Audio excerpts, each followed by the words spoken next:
Hello, what are the risk factors for a stroke? The single most important preventable risk factor for a stroke is hypertension or high blood pressure. Someone is considered to have hypertension if they have a systolic blood pressure, that is the top reading above 140, and a diastolic blood pressure, that is the bottom reading above 90.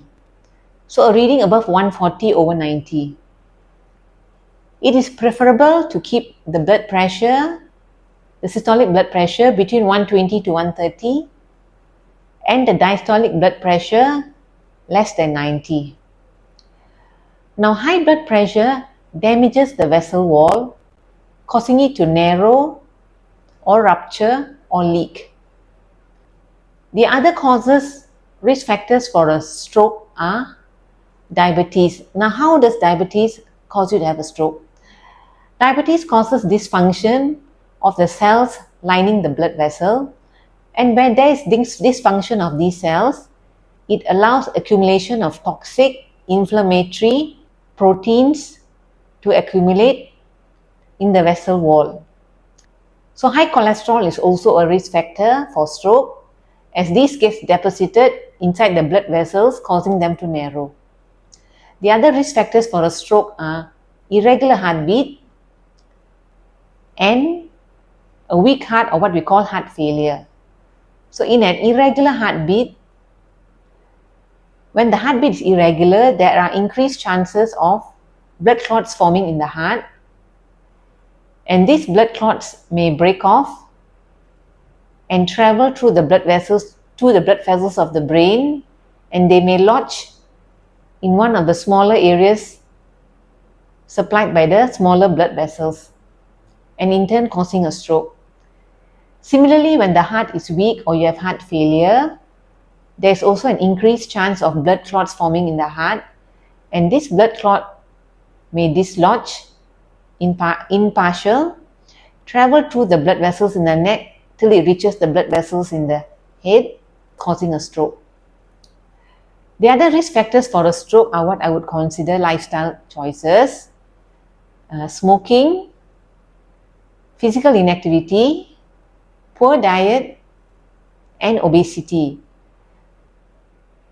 How does smoking cause a stroke? Smoking damages the blood vessel wall. In addition, it can also narrow blood vessels.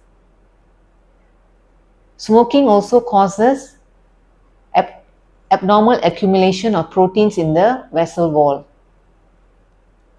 So it is important to reduce and totally stop smoking to prevent heart attacks and strokes. The obesity that I'm talking about, which is a risk factor, is truncal obesity.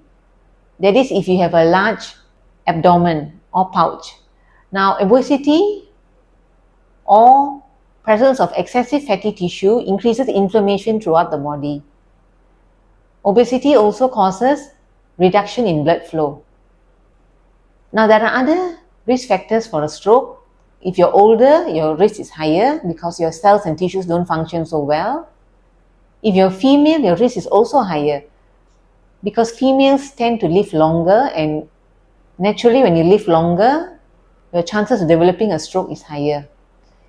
If you have had a stroke before or a heart attack before, or a stroke-like event, what we call a transient ischemic attack, if you have any of these before, your risk of developing a stroke is also higher.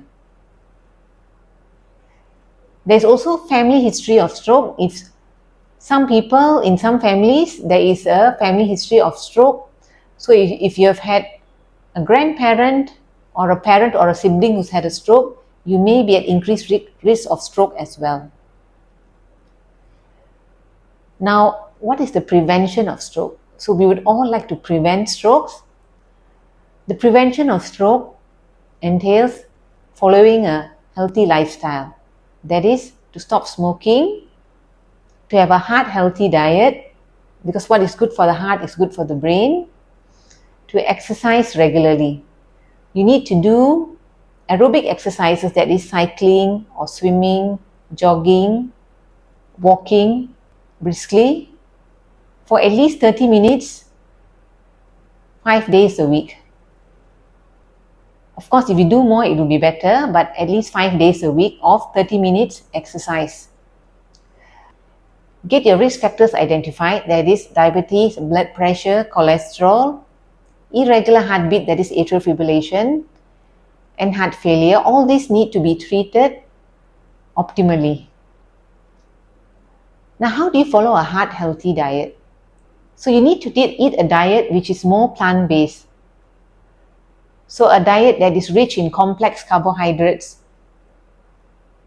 not simple sugars. So complex carbohydrates like brown rice, quinoa.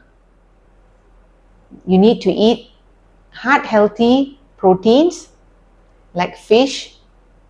You need to eat white meat, chicken, turkey, egg whites. Also, it's advisable to eat heart healthy or good fats such as walnuts, almonds, avocados. And you need to eat good vegetables and fruits. I hope you've enjoyed this video. I hope you found it useful. Thanks for watching, and I'll see you next time.